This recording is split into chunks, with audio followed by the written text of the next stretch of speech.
Today I'm sitting down with Jess and Tyler, the voices behind Ordella and Leo from 20 Sides, to break down how they built their characters and the tips they use for playing Dungeons & Dragons. Stick around because they're also sharing their biggest mistakes and the things they wish they knew before they got started. So the question, and it'll be for both of you, but one of you can answer. So what inspired Leo and Ordella? And did you start with a backstory, a class, a personality? Like, where did you start from when you were building them? So I'll go first. I knew from the get-go that I wanted to play a wizard because I really love a book movie series that's super popular, that has a problematic author. And so I knew I really wanted to play a wizard, and I love, the spells and the magic. Little did I know that I was going to have like a bajillion spell cards and have to keep up with slots. So thinking back, maybe I shouldn't have started with that, but I think I did a good job. So yeah, started with the wizard, and then I knew I wanted to play a female elf because they're just so cute. So cute. And then I knew I wanted my character to be kind of like goth, moody, broody. I knew I wanted to have a familiar. And so I designed Leona, my bat, after my dog, Kipley. So that was a little fun trivia fact for you guys. So yeah, I guess it really, started with the class and then the race and then just characteristics. Like, I knew I wanted her to be spooky, kind of angsty, like part of my personality. How did you find her name? Leona, for long. Leo for short. Yeah, I think I found her on like a fantasy name generator or something like that. And then my great-grandmother, her name is Leona. And so I was kind of like... drawn to that a little bit. Yeah, that kind of old-fashioned name. And then I was like, Leo for short, because who doesn't love a nickname? How much of her personality do you feel like was developed before the game versus like throughout the game? I mean, I definitely knew going in, like, I wanted her to be angsty, moody, broody, grouchy, some sass. But I felt like as I played and like started to interact with like more characters, I didn't stick with that as much. Like I kind of backed off a little bit. Once they got to know you, your shell came down. Yes. Yeah. The walls came down. Yeah. Started to like people. What about Ordella? So, what did you start with? Backstory, class, character? We started with, I feel like, a backstory or a character first. And so they were already playing together. They had played maybe a couple sessions. And I had played before with Jess and Matt. During COVID, we would meet every Wednesday night for like 2 years. Yeah. Like we would all be at our houses. We would be like in a virtual world. And it was our first time. Jess had played a little bit before, but it was my first time ever playing. I just wanted to play so badly. And we didn't know what we were doing. I really feel like we were just like showing up, having a good time, trying like not to fall asleep. Yeah. Like we're all like in our respective beds. Playing. So, but we had both created these lists like, I don't know, Jess and I were like kind of moody emo kids anyway. And so that just kind of came out in our characters. When they said that I could join them, I had listened to all of the episodes that they had already created. And I had to try to fit somebody in there. I couldn't do the moody anything really because Leo really had that. And I didn't want it to be like just for us playing for fun. It was like we're trying to make a cooperative storytelling experience here. And like I read a lot of books. Like as a librarian, what do I know that should fit in as a character to balance off of each other? And it was like the complete opposite of Leo. And I said, how do I do that? And so Schitt's Creek is when like I was really into it during COVID. And so I was like, what if I just made somebody so ridiculous? And what if I based them off of Alexis Rose from Schitt's Creek? And I was like, I don't know. I mean, like, she's a lot, but like, let's just try it. So I'm like in my kitchen, I'm like trying to come up with these ideas. And I'm like texting Jess and Matt, and I'm like, I don't know really like what I'm doing. Like, I know how to do it kind of, but like, this is for real. And like, are your friends even going to like me? Because like they already play together. And I was just like a little bit nervous. So we're like on speakerphone. I'm talking with Jess and Matt, and we really kind of created her together in this world. So I knew that that was her personality. But now how do you then put her into a character? Like, how do you make this come to life? I also wanted her to be an elf because, yes, they're so cute. So we're like, we're going to, that's what we played before. That's what we're going to keep playing because that's like familiar. I knew I don't do a lot of fantasy stuff. And so I was like, I don't really want her to be magical because I don't really know the magical attributes that come with this game. And I want to do it right. So a rogue really just is a sneaky person. So I was like, I can do that well. So that's really where it came in. And then as we were talking more and more, how does she join this group? Well, I don't know. Like, they've already started. They already have their thing. And like, she's kind of a lot. So like, she should definitely be a princess, like high maintenance, very needy. But why does she leave this to go on an adventure? And that's where the half elf really came in. Oh, she's a half elf because she was been living in this place forever. You know, she is royalty, but now we find out, oh, there was like an affair or something. And her mom is she's actually half elf, right? And so like, she does not have access to this kingdom anymore. And then she's out on the run. So that's really kind of what happened. I just wanted her to be different and fun and wild. And I was a little nervous coming in that she wasn't going to fit. I remember sitting down at the table with everybody and being like, it was like my turn to talk. And I was like, I just kind of went for it. It was like as obnoxious and goofy as I could be, really just like picturing Alexis the whole time. And there she is. Yeah, stuck with her. Yeah. Years. Yeah. Yeah.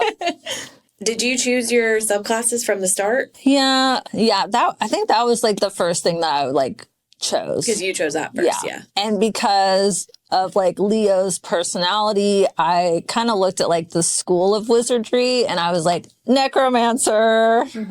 Gotta pick necromancer. Yeah. Is there a subclass with a rogue like that? Yeah, I was a... Or like... Arcane. Nope. Nope. Give me some more. Assassin. Nope. I wanted that after I was assassinated almost. That's right. Inquisitive. Yes. Okay. There we go. So I wanted to be a rogue because, again, the fantasy, it was just easier for me to make something up. Like, oh, she like snuck behind a tree versus she did the spell. Yeah. Especially watching Jess in our last campaign, and she was the thing in the woods. Oh, a druid? Yeah. Oh, yeah, yeah. Queen. Yeah. She was a druid, and she had like some spells, and I was like, ooh, I do not want to touch that. Yeah. And then she had all these cards everywhere, and I was like, that is so nervous. Yeah, so many cards. Rogue was easy for me, but then I had to really think. I tried so hard to make this character driven because I feel like in the past we would just play to be like, we had these backstories, but we did not play to the backstory. Yeah, no. I was like, even this campaign, I had a backstory and I didn't play. I was like, oh, dang it. Dang family. Oh, yeah. By the way, whatever it was. Yeah. There was like Inquisitive was on there. And I was like, I know that she's dumb, right? She's Alexis Rose, but like we need to give her some meat here. And so I was like, perhaps she just like wandered around the castle all the time. And I actually said this in one and didn't really run with it. But perhaps she played, again, in our previous campaign, we collected all of these sweet baby goblins. We thought they were the sweetest thing ever. And so I was like, maybe I could put some of that in Ordella. So she just like loves goblins. In my head, they're so cute. But I do realize that they're not. Yeah. According to a lot of the pictures I've seen, but that's not right or accurate. So in Dyer's Rest, which is where she's from, I imagined like had to spend a lot of time in this big, huge palace, but didn't really have a lot of friends. Maybe because of the way that she was, I don't know, but goblins loved her and she loved goblins. So she was very inquisitive and she often went around and found hidden passageways and did all of this stuff. I wish I would have leaned a little more into that because that's why I chose inquisitive, because she wanted to know all of what existed there in Dyer's Rest. I feel like I did a good job playing into the necromancer. Like I had Ted, who is skeleton, and then I brought back some characters, no spoilers, that previously died in the campaign for funsies. I think what else I did. You talked to dead people. Oh, yeah. I talked to dead people. Your brother. Yeah. The one part in my backstory that I brought We're like, wait, what was that one thing? Yeah. Yeah, I was like, yeah, so I think I did a good job incorporating that. Yeah, I think so too. So, Leo, if you were to rebuild your character from scratch, what would you change? I don't know if I would necessarily change anything, but I would try to play into more of like the necromancer, more of my backstory, more and maybe like stay in character more from the beginning to the end versus like at the end when I was like, I love everybody. I mean, I did kind of do like one Leo thing and like, shoot, like, you know, skirt out of there. Yeah. But yeah, I don't know if I would change anything. What about you, Tyler, with Ordella? I think at one point I had talked about a sister. I don't know. I'm like obsessed with my sister. And so I always try to involve a sister. And we never did anything with it. No. And I didn't need to, right? So I wish I wouldn't have said it at all or really had gone into that. Sometimes I wish I had read up more on some things that I could have done. Yeah. It wasn't until like a year into our campaign, maybe, where we had started doing another campaign and I saw Matt as a character instead of the DM. And his character, when we were in a battle with somebody, was like ducking in and out and was like doing a lot of different things that I was like, I just didn't know. I don't have experience with this game. Like, I don't like, you know, I've not like watched a lot of other people play. And so I was like, oh, like you really can do a lot of really cool things and you can add that in. Yeah. And so I just feel like I would have known that more from the beginning. And maybe Ordella, we like joked, we call her like Ordella the Orc Slayer. And I think at one moment that came to life in a very natural way with the way that we were playing that day. But I feel like that version of her that I really enjoyed and liked, like seeing her as like a powerful woman instead of like this like dumb princess could have come earlier had I known I could do some extra things. Yeah. Is there something you would warn other people about in character creation? I would say just create this person, create this being, and don't be afraid to, like, don't think that just because there's a drop-down box that you have to stick within that realm. Mm-hmm. Like, you can be as creative as you want. You can. The coolest thing for me is to be like, I'm a school librarian, and a lot of my students are very interested right now. And a lot of them are, like, wanting to create these characters. But it's like, okay, when I was in middle school and high school, I would sit and, like, draw out like my Sims characters while I was bored at school, and I would write down these like stories. I was doing the same thing that I do now with D&D, right? But I had more time, and my students are coming to me with these like amazing stories and ideas, and they're just sitting there in their notebook drawing them up. And then we're going to the board and we're saying, okay, where does this fit into this category? And I would almost encourage that, like, who do you want to be? What do you want to play? And then where does it fit into this world? Because you don't have to. That's the cool thing about D&D is like you get to make this person. Yeah. That what like, or if you don't, if that's nerve-wracking to you, if you don't want to do that, then you can live in that world.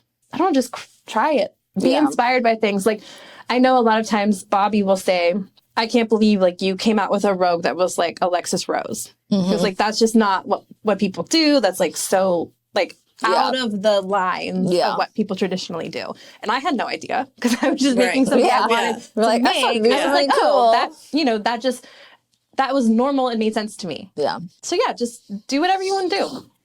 That's my, Jess, do you have anything you would add? Yeah, I would say all of what Tyler said. And then, I mean, I would say if you're a new player, you know, you can always start small and like build on that. I think people do try to like categorize and just like click, which that works for some people and other people it doesn't, or they want to like add extra flavor. Just do it. And if your DM is cool, they'll let you do it. Yeah. So if they're not, just quit. Just quit. Yeah, just go find another group. Yeah. Okay, so we're going to move into like some role playing and playing tips, like in the game. I was like, role playing. Great. Here we go. Okay, so whoever wants to answer this first. So how do you stay in character, especially when you're in like emotional and high stakes moments? I'll just start by saying it's kind of hard because you play for like 8 hours in one day. And so I don't know if it comes across when we like send out what we like create for the podcast, but there's a lot of times we're like going in and out. And also like you're with your like friends and sometimes things are just funny I don't know, we like laugh at a lot of things, and it's hard to make really serious moments sound serious from this person. We're not like professional. You know what I mean? Like we're not actors. We're Speak just for yourself. playing. Some of us are professionals. Okay. I was in the drama club for 4 years. We did theater. Yeah. Thespians. Yes.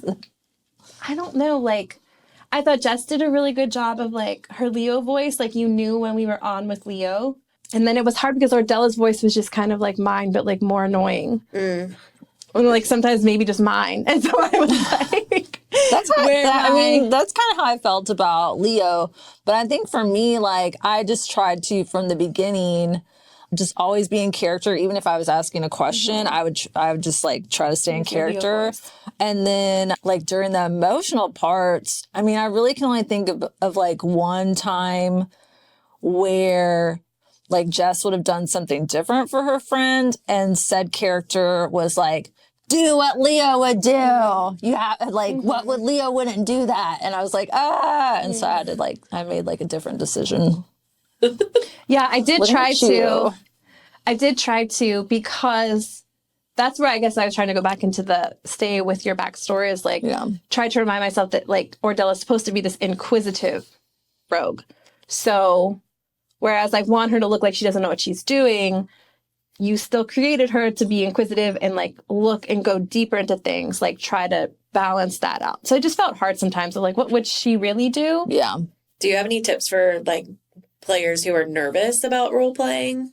Like how they can get into it or how they can get started with it? I feel like if you're nervous at first, maybe like start small. Like if you are nervous about like having an accent or like whatever, just use like your normal voice, and then you can always like hit your head later in the story and be like, I have an English accent now from this traumatic brain injury that I succumbed. Yeah, you don't have to have an accent. You don't have to.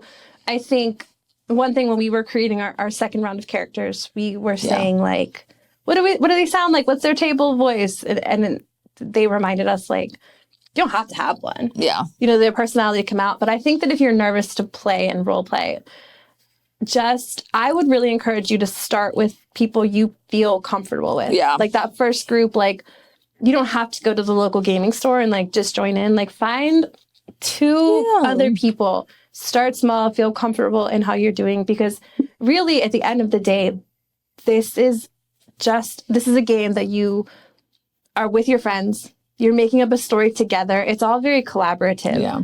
And you should never feel nervous participating in that together or putting like your voice into that. Like you should be part of it. So find a safe space to start. And then the teacher coming at me. Find a safe space to start though. And if you want to go all out, this is your chance to also be like, go all out. Like there are some people that we also like know in life that are just like here and like big personalities. And like, this is a really good place for you to get that, out play into that the world. Well, I was going to say, my advice, find an unsafe space and play online and just turn your camera off, and then nobody would know. You can just be like as crazy as you want. Or It's true. It's also very find true. a bunch of strangers online. It sounds like super... Like when we were teenagers. Go into that AOL chat room. ASL. How do you balance sticking to your character's personality while still being cooperative with what's going on with the whole party and cooperating with everyone? I think that's what makes the best content sometimes. Yeah. When you stick with them and you're just like, what even just happened? Like, I feel like there was times that you did that Seven did that, where we were just like the time you almost killed us all. Yeah. And we were like, but that made total sense for Seven. Yeah. To like do what he did. Or some of the things that Ordella would say or do, or like when you would grab things, like that's what we needed to like add a little bit more of our flavor into a world that like our DM is creating for us. So y'all are basically like, we're not cooperating. We're doing our thing. Because sometimes we have to fight back against Yeah, for real. Like, we have to throw... Like, I was actually listening to one of our episodes this morning, and Jess is like, in this, like, we're in this workshop, and she was like, well, what's around us? And he's like, there's like, I don't know, it's like a workshop that there's axes and stuff. And she was like, describe them. What do they look like? And I was like, Yeah. I can just picture his face right now. But I'm like, yeah, this is like, we're in this world. Like, what are we going to do? Or I forget, in campaign 1, we were like, I don't know if we were in Dyer's Rest, and we were like, what shops are around us? And he's like, oh, just, like your everyday, like, things. And we're like, I was like what? Like, I want to know. Yeah. Is We there gotta a know where to go. bookstore? Is there a cafe? Is there, because I want to go to these places. Yeah. Or the one time where we tried to separate ourselves and we were like, well, I said, I'm from this beautiful, humongous castle. This like Dyer's Rest is where I live. And I was like, I know because of how much time I spent there that there's a huge dragon. Yeah. And like, I should be able to go and just get my dragon.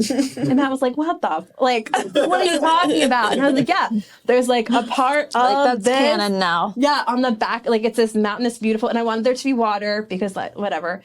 And so this is what I'm creating, right? And I know there's a dragon. Like, we're going to go get her. And he was like, what do you mean you're going to go get her? And I was like, yeah, the two of us are. And then I'm just going to walk up to this dragon and talk to her. And she's going to know it's me. And she's going to come help us. And he's like, what are you even talking about? You can't just go and get a dragon. And I was like, why not? I mean, he eventually did, but then he poo-pooed on our parade. He really did. We brought her with us. And then Yeah. all of these skeletons were coming toward us. And he just sent the dragon to take care of that. Yeah, we're like, we actually needed the dragon here. Yeah, we had like a battle map, a plan. And we also needed her voice to be a little different, but that's neither here nor there. The voice that came out of that dragon was not the voice.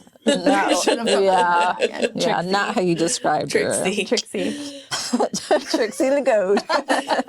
So, okay, let's talk about combat strategy. So, what are your go-to tactics in combat for your characters? Playing a wizard, I mean, obviously you have to cast a spell. There's not like a lot of like hand-to-hand combat I could do. I think there were like a couple things, and I was like, what damage do I deal? And he's like 1. Or like for a slap or something. Yeah. So I guess my tip for that, just know your spells. And then as far as like bonus actions for a wizard, there really wasn't anything other than like my favorite was telekinetic shove.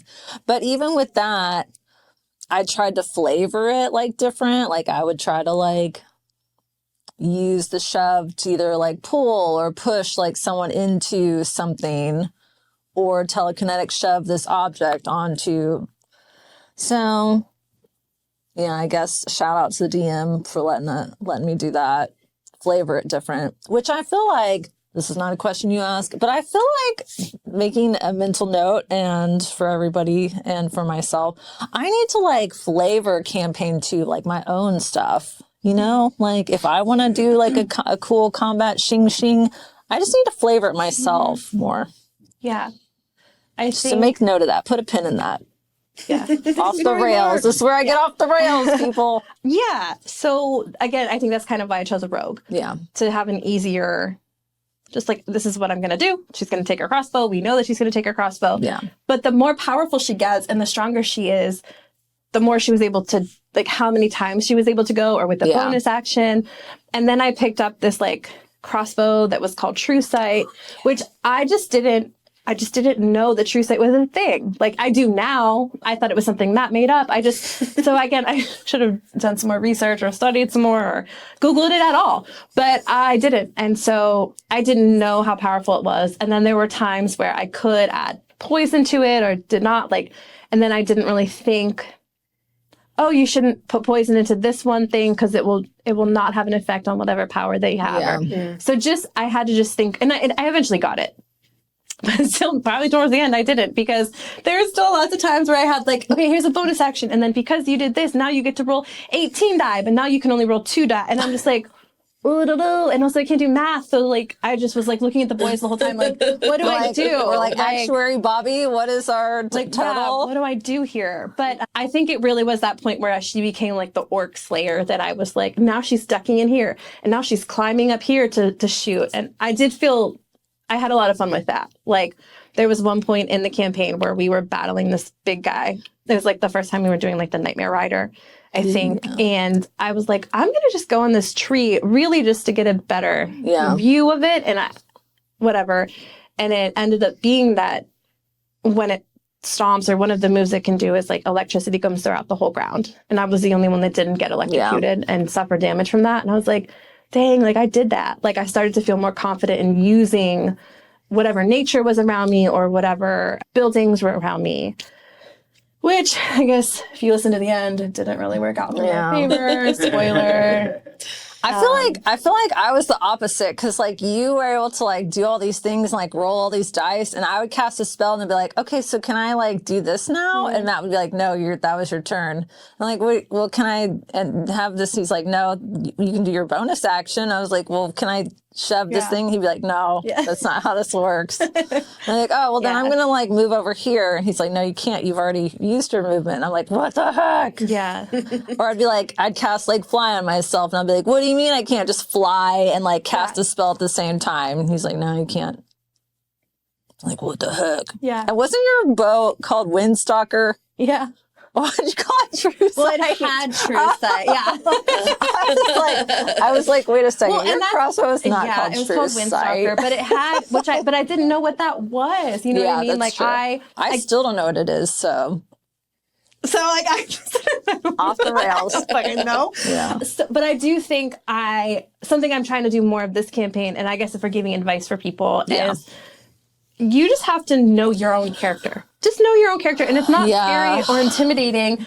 It's like the better you know them, the more you can do with them. Which sounds silly and obvious, but like you really can. Yeah. Like I feel like I'm trying to really channel that with our new character, like Lucia. Yeah, same. She is from the north. It's very cold, and it's like winter. Like she's really into cold winter ice. Yeah. And so her spells, when I'm choosing them, I'm trying to make sure that they reflect that, and how I use them, and how, again, going and staying in character. She's a lot more timid, and she's not as willing to go into battle as quickly. And so I don't know, I'm just trying to like play into that a little bit more, because as she's a wizard, and as a wizard, we don't get to do all of that extra stuff. Yeah. So it's like, okay, what do I choose and when? We did like a role reversal, campaign 1, campaign 2, so. Yeah. Well, it's hard too. Like you said earlier, you were like, pick something that you enjoy, that you want to be playing, that you like, is fun, because if not, then chances are if you guys meet and if you're playing, you might be with them for years. Like with our literally characters for 2 years. And so some of us not as long. Yeah. R.I.P. So pick something that you like. And then, I don't know, maybe if you don't like playing them, work with your DM or work with your team to see how do you flavor it again, or just be like, I just want to die and start another one, try again. Right? Like just try again. I don't know. Yeah, you can totally do that. What tips do you have for making your turns go faster, or like keeping combat engaging, like where it doesn't get stale? You answer this one first, because I'm terrible with that. I think it is, again, knowing what they can do. Yeah. And if you want to be able to add in that extra flavor, knowing, and when they're describing it, sometimes the DM can go on and on and on, and like that's for you and for them, right? Maybe they're trying to just like set the scene for themselves, but it's really easy to, when you're playing, we have 4 people that are in combat, plus we have him doing whatever. He might have multiple monsters or whatever. And so I try to sorry, Matt, really envision what he's saying, and then like seeing how would Ordella, like where would she go? But just being ready with that. And then also listening to your friends, like trying to really focus instead of tuning them out and saying like, oh, when is it my turn? Like, all right, what is he doing? How close is he? Because if he's within 5 feet, I can do an extra move or this or that. Or Matt will let us, when we roll for initiative, if we have, let's say like we all rolled, 3 of us rolled above the monster and then 1 person below, he lets us kind of pick the order. And so thinking what would make the most sense for us here. Like, I need actually you to get closer so I get more. So I don't want to go first if I don't have to. See, I like hate that. I have to like have an order, and we'll be like, what was your number? And I'll like write down whose goes first, second, third. And so when Matt's like, y'all can go before me, I'm like, no, I have to know, like, what is the order? Because especially when, like, playing a wizard, like, I have to know if I'm going after Ordella, like what happened, so then I can cast this spell. So I kind of would always try to go like toward the end. Maybe. Oh yeah, I hated being first. I had a really high initiative because I was a rogue, and you it was like my nightmare. I was like, no, I actually do not want to go first because you needed other people to do things so that you could fill in. Yeah. And also, like, I don't know, still, like, even after years of playing, still feeling like, I don't know. Like, I don't know what I should do. Which is so silly. Like,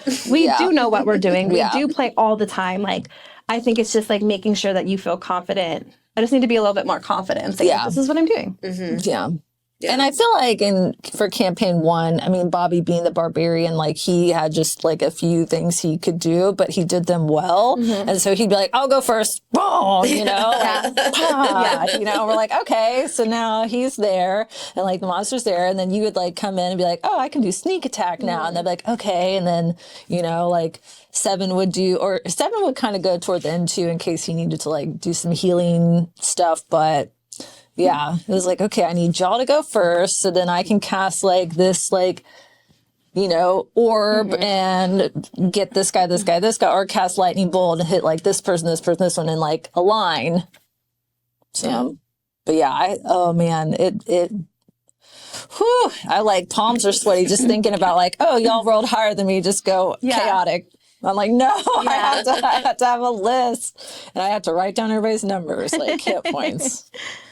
All right, let's talk party dynamics. So what do you think that the most important thing that a player can do to be a great teammate at the table? Don't hoard all the healing potions and other stuff. Sorry.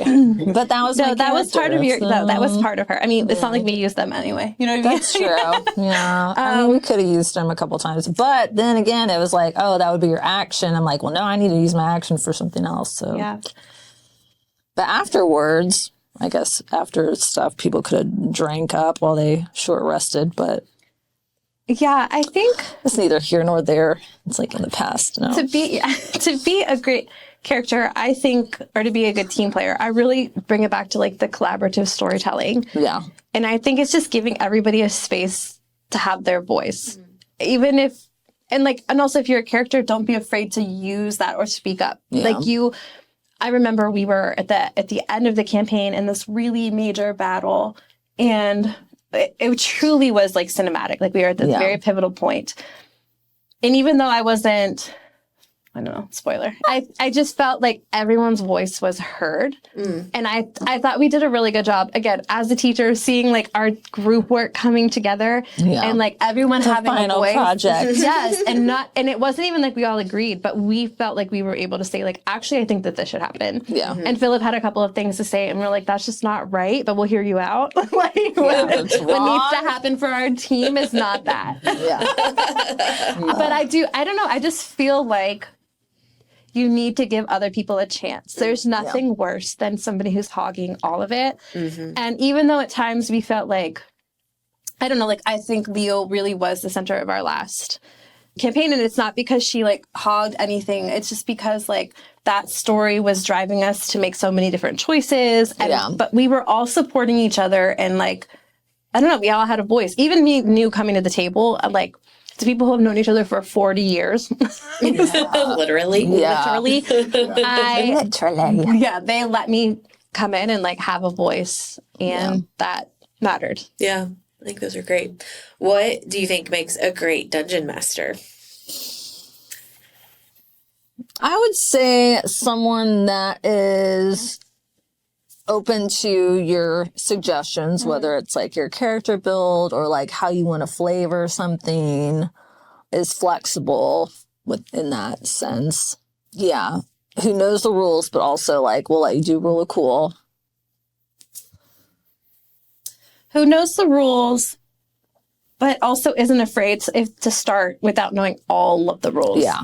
Like I had tried to DM before just for my sister and my cousin. And I was like, I don't know what I'm doing, but I'm going to just show up for them and I'm going to try my best and not make it. Don't be like so apologetic if you mess something up that it's annoying. Yeah. Like just roll with it. And how will they know? Yeah. And no one's going to know. How will they know? No. Nobody is going to know. Like we certainly don't know. Yeah. Yeah. I don't know. I think it's just be creative and like, yeah, throw in your own stuff. And if you know your characters, you know your friends, throw something in that you think that they'll like. Yeah. Like a puzzle or two.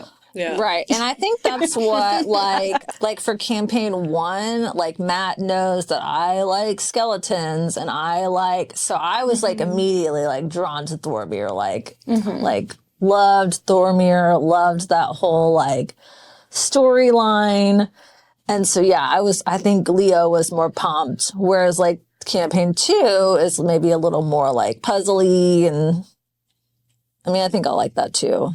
Yeah. It's kind of more true crime. Yeah. But yeah. And like the room, one of my favorite moments in campaign 1 was when we went to this place called Belshire's Tower. yes. And he really did make each floor was like specific to a character. Like you just felt like he was like, oh, like I feel seen in this moment. I feel like I don't know, I loved it. And it was like fairly early on, but it's one of the moments that sticks out to me the most. Yeah. That so he really that could be a tip, like write a little, arc for each character. And then also like within each little battle, maybe have something that like would highlight this character or like, So that's a good tip for DMs. Yeah. Yeah. All right, let's do some fun rapid fire questions. So I feel like you need to add that ding ding ding ding ding ding ding when you were doing the how will they know? How will they know? Yeah. Yeah. How will they know? Yeah, if you could swap characters with anyone in 20 sides, who would it be? I want to play Leo. I want like at her later levels where she has all those spells to play with. Yeah, that was cool. Yeah. Who would I want to swap with? Maybe like a mashup of Seven and why does like space on Bobby's character? Yaros. I was literally like, who did Philip even play after Seven? I mean, like, Or Silas. I mean, that's Who like, is that dude? Who really like cared about that? He was only with guy. us for like a month anyway. Yeah, right? like literally. like almost 2 years. Yeah, and literally like saved the day or whatever. Nobody cares. Don't remember his name. Yeah.